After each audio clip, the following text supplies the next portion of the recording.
بسم اللہ الرحمن الرحیم۔ ناظرین، میں جاوید رمضان علی آپ تمام کو اس خوبصورت پروگرام انسپائر بک ریویو میں خوش آمدید کہتا ہوں۔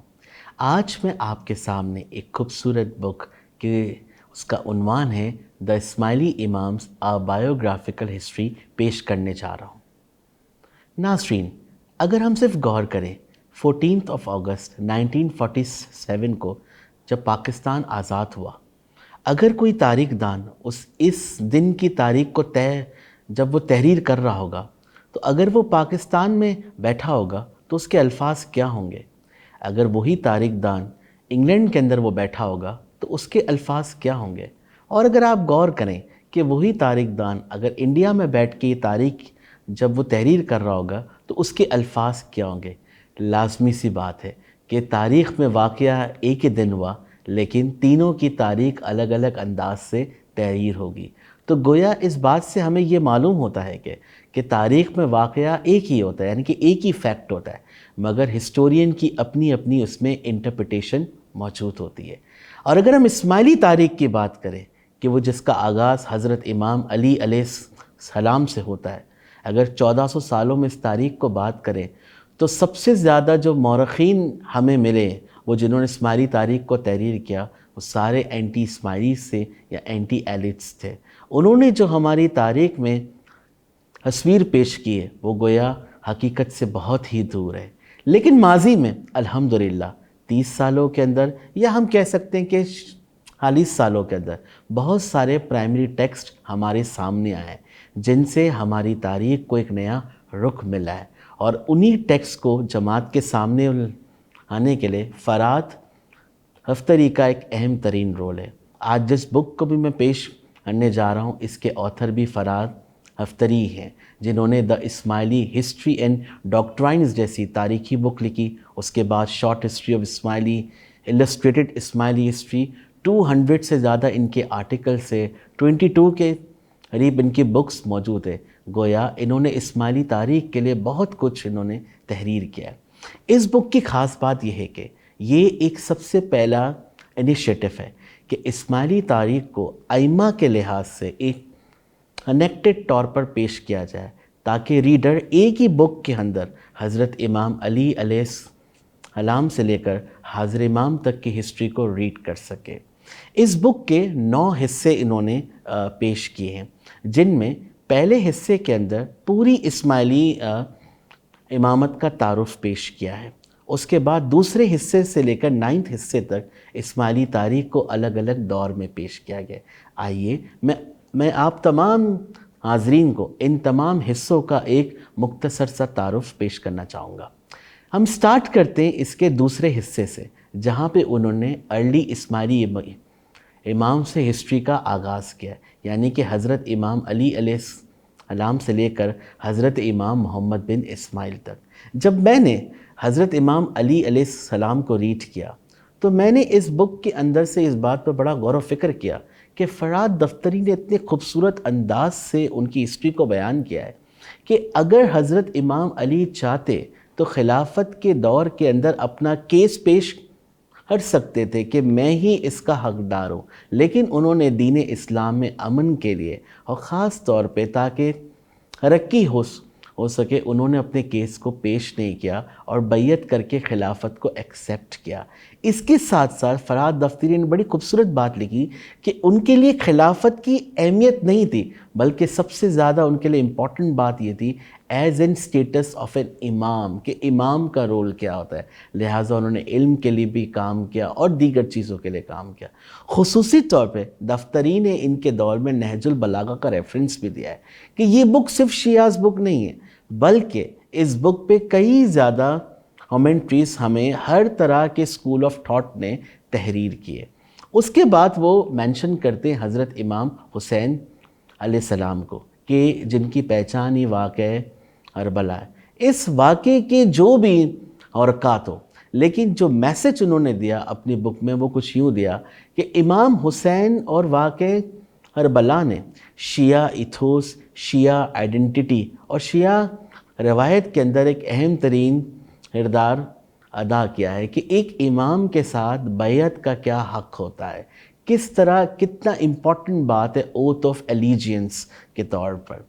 اگر اس بک کو کوئی ایسا ریڈر ریڈ کر رہا ہو کہ جس کا اسماعیلی ہسٹری سے کوئی تعلق نہ ہو، یا جس کو مسلم ہسٹری کے بارے میں کوئی علم نہ ہو، تو وہ لازمی طور پہ یہ ضرور سوچ رہا ہوگا کہ امام حسین کے بعد جو نیکسٹ امام آئیں گے تو وہ ضرور ایک واریر ہوں گے، وہ ایک ریونج لیں گے، واقع کربلا کے اگینسٹ میں وہ کھڑے ہو جائیں گے۔ لیکن جب ہم بک ریڈ کرتے تو ہمیں معلوم چلتا ہے کہ نیکسٹ امام علی بن حسین بن علی ایک نئے نام سے آتے جو کہ تھا زین العابدین، عابدوں کی زینت۔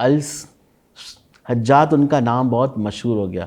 انہوں نے پیس کی پالیسی کو اختیار کیا، وہ خاموشی سے رہے اور کسی بھی بغاوت کا وہ حصہ تک نہ بنے، یہاں تک کہ ان کے زمانے میں حوابین جیسی ہوتی ہے، بغاوت ہوتی ہے، مختار کی ہوتی ہے، ایک ریوالٹ ہوتا ہے، مگر وہ اس میں بھی حصہ نہیں لیتے۔ اور پھر ان کے بیٹے آتے امام محمد الباقر علیہ السلام۔ خاص طور پہ آپ علم کے لیے، قرآن پاک کی تفسیر کے لیے، حدیث کے لیے آپ ایک ایکسپرٹ اسکالر تھے۔ امام محمد باقر علیہ السلام کے نام میں جو باقر ہے، اس کا مطلب ہی یہی ہے علم کو کھولنے والا۔ اور اس کے بعد پھر دور آتا ہے حضرت امام جعفر صادق علیہ السلام کا۔ فرات دفتری نے خاص طور پہ یہاں پہ ایک بڑی خوبصورت بات لکھی ہے کہ امام جعفر صادق علیہ السلام اگرچہ انہوں نے اپنی پوری زندگی یہ اعلان کیا کہ وہ کسی بھی پولیٹیکل ایکٹیویٹی کا حصہ نہیں ہوں گے، انہوں نے اپنی پوری لائف علم اور حکمت کو دی، قرآن پاک کی تفاسیر کے لیے دی، احادیث کے لیے دی، فقہ کے لیے دی۔ لیکن ان کے زمانے میں جب ایک عباسی انقلاب آتا ہے تو ابو جعفر منصور اور ابو العباس کے لیے امام جعفر صادق ہمیشہ سے ایک خطرہ رہتے۔ تو ایک ریڈر سوچنے پر مجبور ہو جاتا ہے کہ جب ایک ہستی خود ہی پولیٹکس میں حصہ نہیں لے رہی ہے تو آخر کیا وجہ ہے کہ جو حکومت وقت ہے وہ انہیں بار بار یہ سوچ رہی ہے کہ خلافت کے لیے وہ دعوے دار ہے؟ تو اس کا جواب بھی ہمیں انہی کی رائٹنگ سے ملتا ہے کہ فرات دفتری مینشن کرتے ہیں کہ امام جعفر صادق علیہ السلام کی خاص بات یہ تھی کہ ان کی والدہ ام فروہ کا تعلق حضرت ابو بکر صدیق رضی اللہ تعالیٰ عنہ کے خاندان سے تھا۔ تو گویا وہ اپنی والدہ کے خاندان سے خلیفہ اول سے ان کا ایک لینیج ملتی ہے اور قریش خاندان سے ملتا ہے۔ اسی طرح ان کے والد حضرت امام محمد باقر علیہ السلام حضرت امام حسین علیہ السلام اور حضرت حسن علیہ السلام کی گرینڈ سن تھے، کیونکہ امام باقر کی والدہ بی بی فاطمہ بنت حسن علیہ السلام تھی۔ تو گویا وہ اپنے والد کی سائٹ سے امام علی علیہ السلام اور حضور پاک صلی اللہ علیہ وآلہ وسلم کے خاندان سے ان کا تعلق تھا۔ تو اگر ہم لینیج وائز دیکھیں تو امام جعفر صادق علیہ السلام سے بہتر کوئی ہستی وہاں موجود نہ تھی جو خلافت کی دعوے دار ہو سکتی ہے۔ علم تو ان کے پاس تھا ہی، فقہ کے وہ استاد بھی تھے، تو گویا ہر معنوں میں he was the right person to rule the Muslim Caliphate، اور یہی وہ وجہ تھی کہ عباسیوں نے ان کے ساتھ دشمنی کی۔ اس کے بعد ہم دیکھتے ہیں کہ اسماعیلی تاریخ ایک نئے دور کے اندر جاتی ہے کہ حضرت امام اسماعیل علیہ السلام اور ان کے بیٹے حضرت امام محمد بن اسماعیل علیہ السلام۔ امام جعفر صادق کی وفات کے بعد شاید آپ تاریخ کے پہلے امام تھے کہ جو شیعہ امامی، اب اس لفظ پہ بڑی غور کرنے والی بات ہے۔ فرات دفتری نے یہ مینشن کیا اس بک کے اندر کہ اس زمانے میں شیعہ 3 بڑے گروپس کے اندر تقسیم ہو چکے تھے۔ ایک گروپ تھا حسانیہ، ایک گروپ تھا زیدیہ، اور تیسرا گروپ تھا امامیہ، یعنی کہ وہ لوگ جو امام زین العابدین علیہ السلام، امام محمد باقر علیہ السلام اور امام جعفر صادق علیہ السلام کو اپنا امام مانتے تھے، ان کو تاریخ میں نام ملا تھا امامیہ کا۔ تو گویا امام جعفر صادق کے بعد یہ جو ایک بڑا رو تھا یہ کچھ حصوں کے اندر تقسیم ہو گیا، جس میں 2 بہت زیادہ مشہور ہو گئے۔ ایک گروہ وہ تھا جنہوں نے آپ کے چھوٹے بیٹے حضرت موسیٰ الکاظم کو امام مانا جو بعد میں اثناعشری کہلائے، جبکہ جنہوں نے امام اسماعیل کو صرف امام مانا اور ان کی ڈیتھ کے بعد انہیں مہدی تصور کیا، فرات دفتری نے انہیں اسماعیلی خالصہ کا نام دیا ہے۔ اور جن روحوں نے امام اسماعیل کی ڈیتھ کے بعد حضرت امام محمد بن اسماعیل علیہ السلام کو امام مانا، انہیں فرات دفتری نے مبارکیہ کے نام سے موسوم کیا ہے۔ بعد میں اسماعیلی خالصہ اور المبارکیہ دونوں کے دونوں ایک گروپ میں ہو چکے تھے۔ یہاں پر ایک بات بڑی غور کرنے والی بات ہے کہ فرات دفتری یہ مینشن کرتا ہے اس بک میں کہ اس زمانے کے ہمارے پاس تاریخ میں اتنے مورخ موجود نہیں ہیں، اور جن لوگوں نے اسماعیلی تاریخ کو لکھا وہ دونوں کے دونوں اثناعشری مورخ تھے، جن کے نام تھے القمی اور النوبختی، اور انہوں نے ہی اس گروپ کو اسماعیلی خالصہ اور المبارکیہ کا نام دیا ہے۔ اس کے بعد ہمارے پاس چیپٹر 3 سٹارٹ ہوتا ہے، جس میں 3 ائمہ کا دور پیش کیا گیا ہے: امام حفیظ احمد علیہ السلام، امام حکیم محمد علیہ السلام، اور امام رضی الدین عبداللہ علیہ السلام۔ فرات دفتری نے یہاں ایک بہت ہی خوبصورت اینگل ہمیں پیش کیا ہے۔ اگرچہ یہ اسماعیلی تاریخ میں پہلی بار ہو رہا تھا کہ تینوں کے تینوں ائمہ کنسیلڈ ہو گئے، انہوں نے حقیہ اختیار کیا، لیکن انہوں نے اپنی جماعتوں کو نہیں چھوڑا، بلکہ انہوں نے ایک نیا نظام لے کر آئے جو کہ دعوت کا نظام تھا، اور اس تحریک کو ایک نیا نام ملا، اور وہ نام تھا دعوت حق اور دعوت ہادیہ۔ اور بہت سارے ایریاز کے اندر اسماعیلی دائی گئے، اور ان 3 ائمہ نے ایک اور جو حکمت عملی یوز کی وہ کچھ یوں کی کہ انہوں نے ائمہ کا نام محمد بن اسماعیل انہوں نے مینشن کیا، اور یہ ضرور انہوں نے مینشن کیا ہم اسی امام محمد بن اسماعیل علیہ السلام کے حجت ہے، یعنی کہ خود کو بظاہر امام کے طور پر پیش نہ کیا بلکہ ایک حجت کے طور پر پیش کیا گیا، اور اسی کے نام سے ہر ایریاز میں دعوت کی جا رہی تھی۔ اور ہسٹری میں دفتری مینشن کرتے ہیں کہ یہ دعوت اتنی کامیاب ہوئی کہ شمالی عراق کے اندر حکرویہ بن مہرویہ، جنوبی عراق کے اندر حمدان ارمت، یمن کے اندر ابن ہوشب، علی بن فضل، دائف فیروز، اور مغرب میں ابو عبداللہ الشیعی اور ابو العباس نے کامیابی کے ساتھ دعوت حق اور دعوت ہادیہ کا پرچار کیا۔ اور اس کا ریزن یہ نکلا کہ 899 میں جب حضرت امام مہدی علیہ السلام ظاہر ہوئے تو ان ایریاز کے دائی اس قابل بن چکے تھے کہ انہوں نے دعوت دی کہ امام آپ یہاں پر آئیں اور یہاں سے خلافت کا آغاز کریں۔ لیکن تاریخ میں ایک بڑا انفارچونیٹ بھی ہوا کہ جب امام مہدی نے یہ فیصلہ کر لیا کہ وہ مغرب کی جانب جائیں گے تو ان تمام ایریاز کے جو دائی تھے انہوں نے امام کا ساتھ چھوڑ دیا اور اپنے اپنے انہوں نے رو بنا لیے، اور یہاں سے تاریخ میں ہم ایک نئے دور کا آغاز کرنے جا رہے ہیں جو کہ دا فاطمیت امام سے۔ اس بک کا یہ چیپٹر نمبر 4 ہے۔ امام مہدی علیہ السلام نے یہ فیصلہ کیا کہ وہ مغرب کی جانب جائیں گے، جہاں پہ دائی ابو عبداللہ الشیعی اور ابو العباس دعوت حق کی دعوت کر رہے تھے۔ اب یہاں ایک سوال بڑا غور کرنے والا ہے کہ امام نے عراق کو چھوڑ دیا، یمن کو چھوڑ دیا، حلمیہ کو چھوڑ دیا جو کہ اسٹیبلش ایریاز تھے، خلافت وہاں سے بن سکتی تھی، اور اتنا دور جا کے مغرب کی جانب گئے۔ تو دفتری اس بات کو یوں آنسر کرتا ہے کہ یہ فرسٹ ٹائم تھا کہ میڈیٹرینین ایریا، مغرب سے مراد یہاں افریقہ ہے، کہ وہاں پہ پہلی بار ایک امپائر کا تصور آ رہا تھا۔ وہاں بہت ساری تحریکیں موجود تھیں، لیکن ایک ایسی امپائر کی نیڈ تھی کہ جو انہیں پیٹرنائز کر سکے، ہر رستی وہ دے سکے۔ تو لہٰذا امام مہدی نے مغرب میں جا کے فاطمی خلافت کا آغاز کیا۔ لگ بھگ 60 سال تک حضرت امام مہدی علیہ السلام، امام قائم علیہ السلام اور حضرت امام منصور علیہ السلام نے مغرب میں فاطمی خلافت کی، اور اس کے بعد دور آتا ہے حضرت امام معیز علیہ السلام کا۔ فرات دفتری نے اسپیشلی اس بات کو مینشن کیا کہ حضرت امام معیز کے دور میں ایک تاریخی شہر فتح ہوتا ہے اور اس کا نام تھا فسطاط، جو کہ مصر کے اندر تھا۔ فسطاط کے ہی پاس میں ایک نئے شہر کی بنیاد ڈالی جاتی ہے جو کہ القاہرہ المعیزیہ تھا۔ امام معیز علیہ السلام کو جس رسپیکٹ کے ساتھ تحریر کیا گیا فرات دفتری کی بک میں، وہ واقعی میں قابل دید ہے۔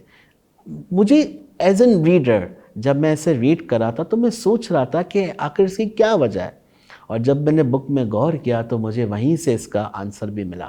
اس کی وجہ یہ تھی کہ امام معیز علیہ السلام اور دیگر فاطمی ائمہ نے ایک کام بہت خوبصورت کیا تھا کہ ماڈل آف گورنمنٹ کیا ہونا چاہیے، کس حساب سے ہم حکومت انجام دیں کہ وہ یادگار ہو جائے. لہٰذا انہوں نے انکلوسیو سٹائل آف گورنمنٹ کیا کہ اپنی ایک شیعہ گورنمنٹ ہوتے ہوئے اہل سنت، خارجیز، عیسائی، جیوش، یعنی کہ جس مذہب سے بھی آپ کا تعلق ہے، آپ فاطمی حکومت میں گورنمنٹ آفیشلز بن سکتے ہیں، آپ وزیر بن سکتے ہیں، آپ بڑے بڑے عہدوں پر آ سکتے ہیں. یعنی کہ ہر طرح کا شخص اس گورنمنٹ میں عہدے داران کے طور پہ آ سکتا تھا. اور دوسری اہم ترین بات، جب مصر پہ حملہ ہوا تو بغیر جنگ کیے مصر کو عطا کیا گیا. گویا امام موعظ علیہ السلام نے اتنی حکمت عملی کی تھی کہ بغیر خون بہائے یہ مصر جیسی اہم ریاست عطا ہو سکے، کیونکہ حجاز بھی اس کے اندر شامل تھا، یعنی کہ مکہ اور مدینہ، جہاں پہ پھر فاطمی خطبہ پڑھا گیا.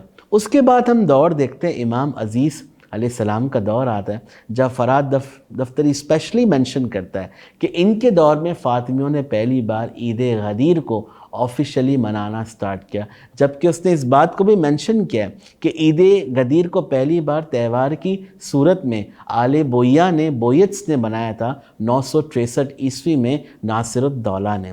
اور اس کے بعد پھر امام حاکم علیہ السلام کا دور آتا ہے. یہاں پر میں ناظرین کو ایک خاص بات شیئر کرنا چاہوں گا. امام حاکم علیہ السلام صرف 11 سال کی ایج میں امام بنے تھے. ان کے بیٹے حضرت امام ظاہر علیہ السلام 16 سال کی ایج میں، اور ان کے بیٹے امام مستنصب اللہ علیہ السلام صرف 8 سال کی ایج میں امام بنے تھے. اور یہاں تک کہ امام مستنصب اللہ علیہ السلام کی صرف 8 مہینے کے جب وہ تھے تو اعلان ہو گیا تھا کہ وہ امام ظاہر کے بعد خلیفہ بنیں گے. تو فرات دفتری ایک بڑی اسپیشل بات یہاں پہ مینشن کرتا ہے کہ امام حاکم کے بعد سے ہم نے اکثر دیکھا کہ فاطمی خلافت میں بہت چھوٹی ایج میں جو امام تھے وہ خلیفہ بن رہے تھے. امام حاکم کے دور میں خاص طور پہ وہ مینشن کرتا ہے کہ فوج کے اندر ٹرکس کی انٹری ہوتی ہے، جو بعد میں جا کے کئی بغاوتوں کا حصہ بھی بن جاتے ہیں. امام حاکم کے بعد امام ظاہر علیہ السلام کا دور آتا ہے، اور اس کے بعد امام مستنصب اللہ علیہ السلام کا دور آتا ہے. خصوصی طور پہ امام مستنصب اللہ کے دور میں دفتری یہ مینشن کرتا ہے کہ ایک ایسی بغاوت ہوتی ہے کہ اس کے بارے میں کسی نے سوچا ہی نہ تھا. ٹرکس اس زمانے میں بغاوت کرتے ہیں، اور خاص طور پہ ناصر الدولہ اس زمانے میں 1070 میں اسکندریہ تک پہنچ جاتا ہے اور وہاں سے فاطمی ریاست کا راج ختم کرتا ہے.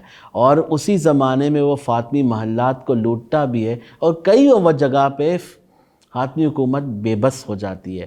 اور اسی زمانے میں پھر امام مستنصب اللہ علیہ السلام بدر جمالی کو دعوت دیتے ہیں، وہ آتا ہے اور ناصر الدولہ کو وہ ہراتا ہے. اور اس طرح بدر جمالی شاید فاطمی تاریخ کا وہ پہلا وزیر بنتا ہے جو نہ صرف وزیر تھا بلکہ آرمی کا بھی ہیڈ تھا، چیف دائی بھی تھا، اور قاضی القضات بھی تھا. اور اس کی بیٹی کی وہ شادی امام مستنصب اللہ علیہ السلام کے چھوٹے بیٹے المستعلی کے ساتھ بھی ہو جاتی ہے. اور بدر جمالی کی ایک خواہش تھی کہ اس کی ڈیتھ کے بعد اس کا بیٹا وزیر افضل بھی ان تمام چیزوں کو ہیری اوور کرے. یہاں پر حضرت امام مستنصب اللہ کے دور کو دفتری یہ مینشن کرتا ہے کہ دعوت اپنے ایپیکس پہ تھی، سب سے زیادہ اپنی اونچائی پر تھی، جہاں پہ ہمیں عظیم دائیوں کے نام ملتے ہیں. سیدنا المعید فی الدین الشرازی، جو کہ دارالعلم میں 20 سال تک چیف دائی رہے.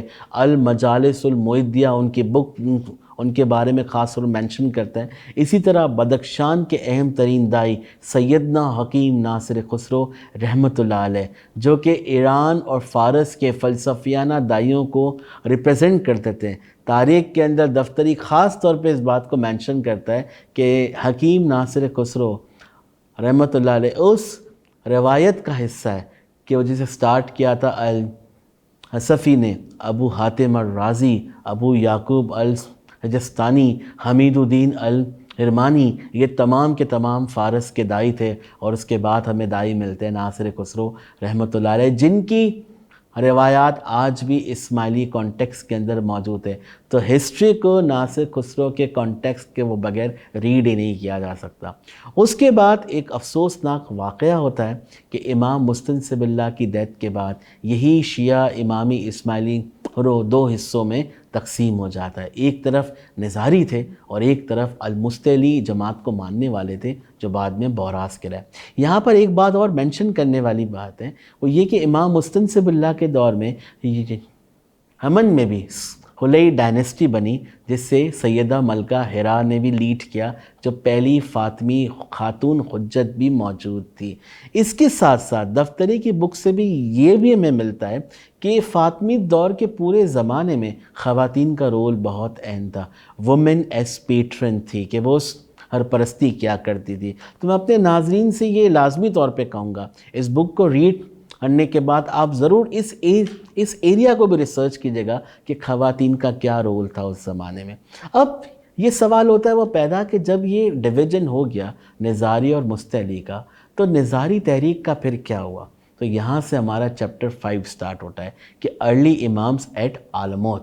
اور خاص طور پہ دفتری اس بات کو مینشن کرتا ہے کہ حسن صبا امام مستنصب اللہ کے دور میں مصر آیا تھا اور اس کی ملاقات بدر جمالی سے ہوئی تھی، لیکن اس نے اس بات کو وہ دیکھا کہ بدر جمالی کا کوئی انٹرسٹ نہیں ہے کہ ایران میں اسماعیلی دعوت کس انداز سے ہو رہی.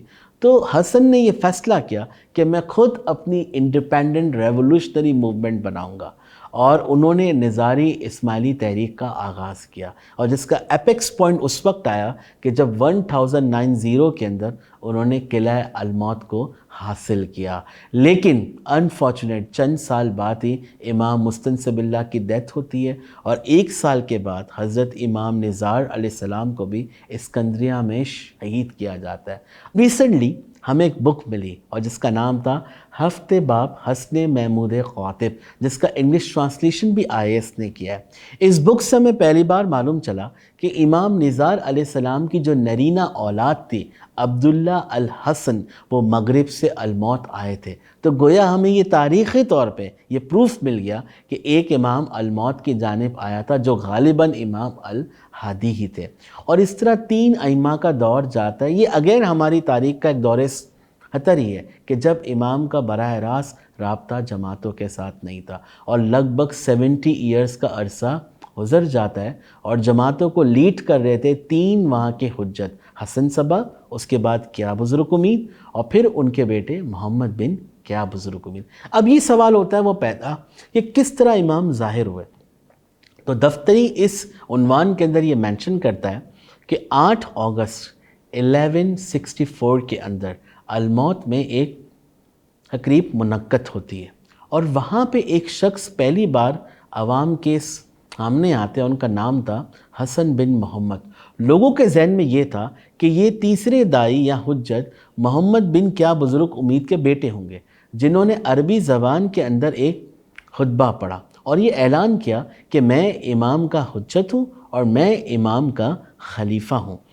اس کے 2 مہینے کے بعد 18 اکتوبر 1164 کو مومن آباد میں ایک دوسری تقریب ہوتی ہے، اور فراد دفتری خصوصی طور پر اس میں مینشن کرتا ہے کہ محتشم مظفر نے وہاں پر یہ اعلان کیا کہ جس شخصیت کو آپ نے 2 مہینے پہلے دیکھا تھا وہ امام کی حجت نہیں ہے، بلکہ براہ راست وہ خود ہی امام ہے، اور ان کا نام ہے حضرت امام حسن علیہ ذکری السلام.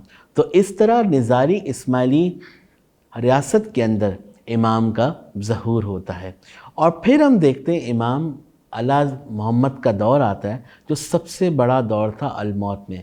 44 سال تک انہوں نے خلافت کی، اور ان کے زمانے میں دفتری خصوصی طور پہ 3 باتوں کو منشن کرتا ہے کہ انہی کے دور کے اندر پہلی بار امام علی محمد نے یہ کانسیپٹ دیا کہ امپورٹنس آف حاضر امام، کہ ماضی کے جتنے بھی امام رہے ان کے فرامین سے زیادہ حاضر امام کے فرمان کو یا ان کے حکم کو یا ان کی ہدایات کو ویلیوز دی جائے گی، وہ پری ڈومیننٹ کریں گے. دوسرا، انہی کے زمانے میں شام میں ایک اور دائی ہمیں ملتا ہے جس کا نام تھا سیدنا راشد الدین حنان، جو بیک وقت کروسیڈز کے ساتھ ایوبیز کے ساتھ اور زنگیز کے ساتھ جنگ کی حالت میں تھا اور اس نے سیریا کی جماعت کو بڑا متحد کیا تھا۔ اسی کے ساتھ ساتھ امام اعلیٰ محمد کے دور میں ہمیں یہ تک ملتا ہے کہ کروسیڈز کے ساتھ جب وہ حملے کے اندر تھے تو اسی زمانے میں مارکو پولو کے اساسین جیسے افسانے بھی ہمیں تاریخ میں وہ ملے کہ جو آج تک بہت مشہور ہیں، لیکن ان کی کوئی بھی تاریخی حقیقت موجود نہیں ہے۔ اس کے بعد دور آتا ہے امام جلال الدین حسن کا۔ دفتری نے خصوصی طور پہ اس بک میں مینشن کیا کہ امام جلال الدین حسن اس بات سے تنگ آ چکے تھے کہ اسماعیلی کافی عرصے سے صرف فورٹس کے اندر ہی رہ رہے تھے، ان کا براہ راست دنیا کے ساتھ کوئی رابطہ نہ تھا۔ تو اس رابطے کو بنانے کے لیے انہوں نے عباسی خلیفہ کے ساتھ تعلقات قائم کیے، انہوں نے ایکسیپٹ کیا ان کی لیجیٹیمیسی کو، اور اس طرح عباسی خلیفاؤں نے بھی آپ کے ساتھ تعاون قائم کیا اور اگست 1211 کے اندر ان کی حکومت کو انہوں نے ایکسیپٹ کیا۔ اس کے بعد ہمیں دور ملتا ہے امام علاء الدین محمد کا، جس میں ایک افسوسناک واقعہ ہوتا ہے کہ 1231 میں پہلی مرتبہ منگول خوارزم شاہیز کو ہرا دیتے ہیں، اور اب ایران میں منگولوں کے سامنے صرف اور صرف نظاری اسماعیلی ریاست تھی۔ نظاری اسماعیلی ریاست اس وقت اتنی زیادہ ترقی یافتہ تھی کہ منگول حملے کے دوران جو خوارزم شاہیوں کے ساتھ ہوا اور دیگر جب ہوا، کئی جگہ سے مسلم اسکالرز علماء الموت کی جانب آئے، جن میں سب سے مشہور ترین نام جو دفتری نے مینشن کیا وہ ہے ناصر الدین الطوسی، جو 30 سال تک الموت کے اندر رہے اور جنہوں نے اخلاق معتصمی اور اخلاق ناصری جیسی بک بھی لکھی۔ اس کے بعد امام رکن الدین خیری شاہ کا دور آتا ہے اور اس کے اندر ہم دیکھتے ہیں کہ الموت پر حملہ ہوتا ہے، منگول فوج پوری طاقت کے ساتھ آتی ہے اور میمون دس میں 19 نومبر 1256 کو امام رکن الدین خیری شاہ سرنڈر کرتے ہیں۔ اگلے ہی مہینے الموت کرتا ہے سرنڈر، 1 سال کے اندر لمسر کا فورٹ کرتا ہے۔ صرف گردوک ایسا فورٹ تھا جس نے 13 سال تک جنگ کی تھی، اور اس طرح ہماری نظاری اسماعیلی ریاست کا خاتمہ ہوتا ہے۔ اب میں ناظرین کے سامنے چیپٹر 6، چیپٹر 7 اور چیپٹر 8 کو پیش کرنا چاہوں گا۔ ماضی میں تو ہم اسے یاد کرتے تھے پوسٹ الموت پیریڈ کے نام سے، لیکن جب میں نے اس بک کو پڑھا تو انہوں نے 3 حصوں میں سے ڈیوائیڈ کیا ہے۔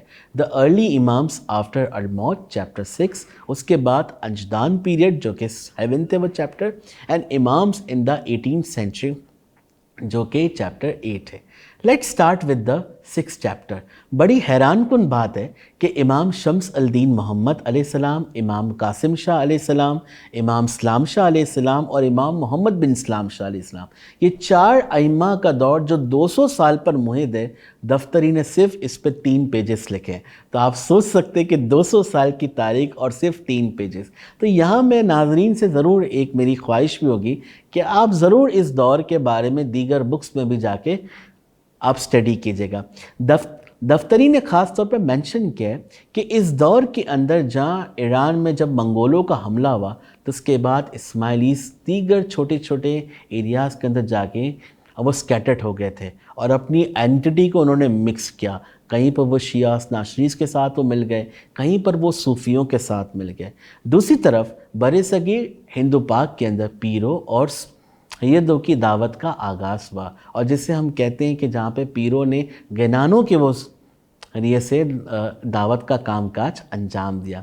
اس دور کی سب سے اہم ترین بات جو دفتری نے مینشن کی وہ ہے نظاری کوہستانی۔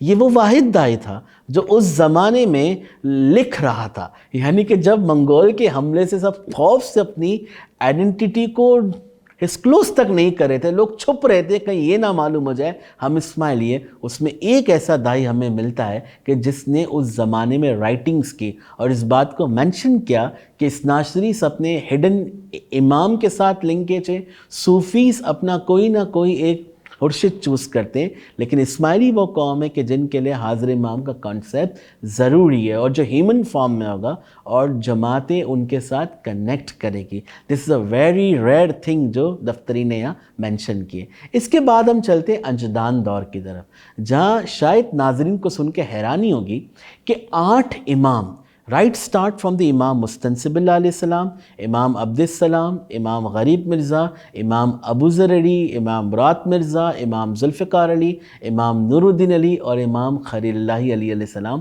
یہ 8 امام ایک گاؤں کے اندر رہے اور 200 سال تک یہ 8 امام ایک گاؤں کے اندر رہے تھے کہ جہاں سے انہوں نے اسماعیلی دعوت کو پورا ارینج کیا. اور آپ دیکھ سکتے کہ آج ہمارے پاس 3 سے 4 طرح کی اسماعیلی روایات موجود ہے. ایران کی روایت، وسطی ایشیا کی روایت اور ہندو پاک کی روایت.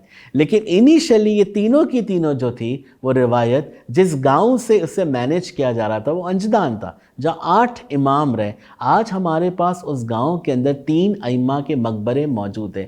انٹرسٹنگ بات یہ کہ اس گاؤں کے لوگوں کو آج تک معلوم نہیں چلا کہ یہ اسماعیلی امام تھے، بلکہ وہ انہیں ایز اے صوفی شیخ یا ایک شیعہ حضرت کے طور پہ لیتے.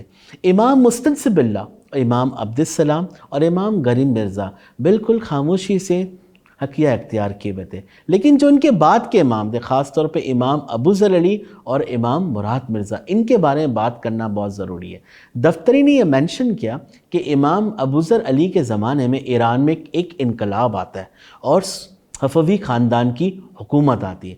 امام ان سے بڑے کلوز ٹائز بناتے ہیں اور خصوصی طور پہ اس وقت ایران میں ایک نئی تحریک بھی آئی تھی کہ شیعہ اور صوفیزم مل گئے تھے اور جس کا نام تھا نعمت اللہ صوفیز. آپ کو جان کر یہ بات حیرانی ہوگی اس بک کا جب آپ ریڈ کریں گے کہ ہمارے تمام ائمہ نے نعمت اللہ کے ساتھ اپنا رابطہ قائم کیا. اور خصوصی طور پہ نعمت اللہ کی ایک بات بہت مشہور ہے کہ ان کی جو جینیولوجیکل ہے یعنی کہ لینیج ہے یہ امام جعفر صادق سے جا کے لنک کرتے. تو ایران میں گویا اسماعیلی مذہب پہلی بار صوفیزم کے ساتھ مکسڈ ہو چکا تھا. اس کے بعد ہمیں ایک حادثہ بھی ہوتا ہے کہ شاہ تیماسب کے دور میں امام مراد مرزا پر اٹیک ہوتا ہے، انجدان پر اٹیک ہوتا ہے، لیکن امام وہاں سے بچ جاتے ہیں. مگر آخرکار افغانستان سے امام کو اریسٹ کیا جاتا ہے اور امام کو شہید کیا جاتا ہے. یہاں جو غور کرنے والی بات ہے وہ اب سٹارٹ ہوگی. دفتری یہ مینشن کرتا ہے کہ جو نیکسٹ امام آتے ہیں وہ امام ذوالفقار علی ہے اور وہ ایک بار پھر سے شاہ عباس کے ساتھ بڑے گہرے تعلقات بناتے ہیں. جب شاہ عباس ایک حکم نامہ تحریر کرتا ہے انجدان کے لیے تو وہ یہ مینشن کرتا ہے کہ میں ذوالفقار علی اور شیعہ انجدانی کے لیے ٹیکسز کو معاف کرتا ہوں. حالانکہ ان کے والد کو شہید کیا گیا تھا لیکن وہ کہتے ہیں کہ میں ان کے ٹیکسز کو معاف کرتا ہوں. لفظ بڑا غور کرنے والا ہے، شیعہ انجدانی. اس کا مطلب اسماعیلی امام کامیاب ہو چکے تھے کہ انہوں نے کسی کے سامنے بھی اپنی آئیڈینٹی کو ڈسکلوز نہیں کیا، ورنہ وہ ضروری اس بات کو لکھتا کہ میں شیعہ اسماعیلیوں کو ٹیکسز سے معاف کر رہا ہوں. یعنی کہ اتنی خاموشی کے ساتھ ہماری دعوت وہاں پر ہو رہی تھی. اس کے بعد ہمیں ملتا ہے کہ امام ذوالفقار علی، نورالدین علی اور خلیل علی کے امام انجدان کے اندر ہے.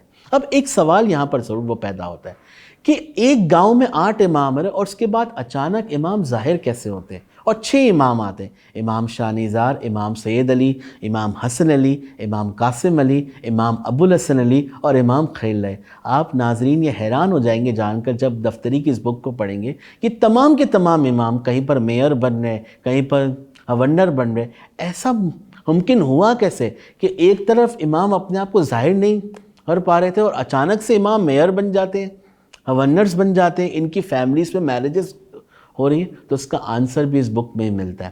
وہ یہ کہ نادر شاہ افشاری جس نے صفویوں کے بعد ایران میں حکومت کی تھی، اس کے دور میں قانون آیا.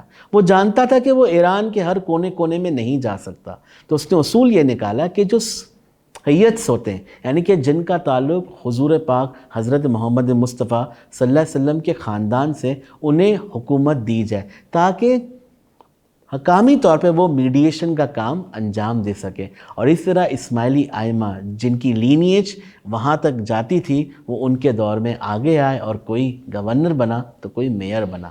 اور اسی واقعے میں امام شاہ خلیل اللہ کی ڈیتھ ہو جاتی ہے، شہادت ہوتی ہے. اور امام کے ساتھ جو واقعہ ہوا بڑا افسوسناک تھا. امام کی بیگم بی بی ہرکارہ اور ہمارے 46 امام، امام شاہ حسن علی شاہ علیہ السلام، اس وقت کے وہاں کے جو حکومت تھی، آچاری خاندان فتح علی شاہ قاجار کے دربار میں جاتے ہیں. اور یہاں سے ہمارا چیپٹر 9 کا آغاز ہوتا ہے جو کہ اس بک کا آخری چیپٹر ہے. جب وہ اس کے دربار میں جانتے تو میں نے جیسا کہ پہلے بھی مینشن کیا کہ ایران میں سیدس کی بڑی اہمیت تھی۔ فتح علی شاہ قاجار حیران رہ جاتا ہے کہ اس کے دور میں امام خلیل اللہ کو اس طریقے سے کیا گیا، وہ شہید کیا گیا۔ وہ بہت ناراض ہوتا ہے اپنی ایڈمنسٹریشن پہ، اور امام کو عزت کے لیے وہ اپنی بیٹی کی میرج امام حسن علی شاہ کے ساتھ کرتا ہے، انہیں کم کا گورنر بناتا ہے، محلات کی زمینیں دی جاتی ہے، اور انہیں آغا خان کا معزز ترین ٹائٹل بھی دیتا ہے، اور اس کے بعد امام 18 سال تک کم کے گورنر رہتے ہیں، اور پھر فتح علی شاہ قاجار کی ڈیتھ ہو جاتی ہے، اور اس کا بیٹا محمد شاہ قاجار آتا ہے اور امام کو کرمان کا گورنر بناتا ہے، اور یہاں سے ہسٹری کا ایک افسوسناک واقعہ ہوتا ہے۔ کرمان میں آخر ایسا کیا ہوا کہ امام حسن علی شاہ اور محمد شاہ قاجار کے حالات خراب ہوتے ہیں، اور امام 7 سال بعد 1842 میں ایران سے ہندوستان کی جانب آتے ہیں۔ اس بک کو ریڈ کرنے سے پہلے میجورٹی آف دی لوگوں کی رائے یہ تھی کہ ایک دفعہ امام سے کسی وزیر نے اپنی بیٹی کا رشتہ مانگا تھا جو امام نے منع کر دیا تھا، تو شاید یہی وہ وجہ تھی کہ امام اور محمد شاہ قاجار کے درمیان تعلقات خراب ہیں۔ مگر دفتری نے امام حسن علی شاہ کی عبرت افزا آٹو بایوگرافی کو ریڈ کیا اور مینشن کرتا ہے کہ ہمیں وہ وجہ نہیں پتہ، شاید وجہ یہ ہو سکتی ہے کہ امام حسن علی شاہ کے نعمت اللہ سے تعلقات تھے، جس کی وجہ سے محمد شاہ قاجار کے ساتھ تعلقات خراب ہوئے۔ لیکن بہرحال ایک بات تو ماننے والی، جسے دفتری لکھتا ہے، وہ بک کچھ یوں ہے کہ امام عزیز شاہ کے تعلقات بہت زبردست تھے ارمان کے اندر، بلوچستان میں، افغانستان میں، کہ وہ کامیابی کے ساتھ سندھ کی جانب آ گئے، اور یہاں سے ہم دیکھ سکتے ہیں کہ انڈو پاک کی ہمیں ہسٹری ملتی ہے ماڈرن پیریڈ میں، امام حسن علی شاہ علیہ السلام، امام شاہ علی شاہ السلام، اور پھر دور آتا ہے امام سلطان محمد شاہ علیہ السلام کا، کہ جب امام ایز این مسلم لیڈر کی طرح سامنے آتے، آل انڈیا مسلم لیگ سے اپنے آغاز کرتے وہ سفر کا، علی گڑھ یونیورسٹی، اس کے علاوہ round table conferences apex point تھا کہ جب امام مسلمانوں کی نمائندگی کرتے ہیں، اور ان کے بعد پھر ایک ماڈریٹ امام، امام شاہ کریم الحسینی کا دور آتا ہے، جہاں ہم دیکھ سکتے ہیں کہ اسماعیلی کمیونٹی ایک پروگریسو مسلم کمیونٹی بنتی، AKDN کا پورا نیٹ ورک آتا ہے، اور جماعتیں گلوبلی طور پر جاتی ہیں۔ آج ہر کانٹیننٹ میں اسماعیلی جماعت موجود ہے۔ تو یہاں ہمارا چیپٹر 9 مکمل ہوتا ہے، اور میں نے ایک مختصراً انداز کے اندر اس پوری بک کا ریویو آپ کے سامنے پیش کیا۔ آئیے ناظرین، جب میں نے اس بک کو ریڈ کیا تو میں نے محسوس کیا کہ اگر مجھے اسماعیلی تاریخ کا حصہ بننا ہے تو شاید میں کوئی بہت بڑا داعی ہوتا، یا میں بہت ساری بکس کو تحریر کرتا، لیکن اس بک کو ریڈ کرنے کے بعد ناظرین میں نے یہ محسوس کیا کہ ہر فرد اسماعیلی تاریخ کا حصہ بن سکتا ہے، جو کہ 3 ویز سے ہو سکتا ہے، جس میں سے پہلا وے یا راستہ کچھ یوں ہے: اگر آپ سینٹرلٹی آف دی امامت کے ساتھ انگیج ہے تو گویا آپ اسماعیلی تاریخ کا حصہ ہے۔ دوسرا، ہمیں اسماعیلی امامز کی لائف سے ایک میسج ملا: be a part of voluntary service, خدمت کے لیے آ گئے، انسانوں کے لیے کام کریں، امن کے لیے کام کریں، معاشرے کے لیے کام کریں، اچھے تعلقات بنائیں، تو you are part of history. اور ناظرین، تیسرا اہم حصہ یہ کہ اسماعیلی ہسٹری میں بہت سارے ہمیں گفٹس ملتے ہیں، گنان، مناقب، بہت ساری روایات ملتی ہے۔ اگر آپ اس کا حصہ بنتے تو گویا آپ بھی اسماعیلی تاریخ کا ایک اہم حصہ ہے۔ تو اسی خوبصورت نوٹ پہ میں آپ سے اجازت چاہوں گا، ملاقات ہوگی اگلے انسپائر بک ریویو میں۔ اس وقت تک کے لیے اللہ حافظ۔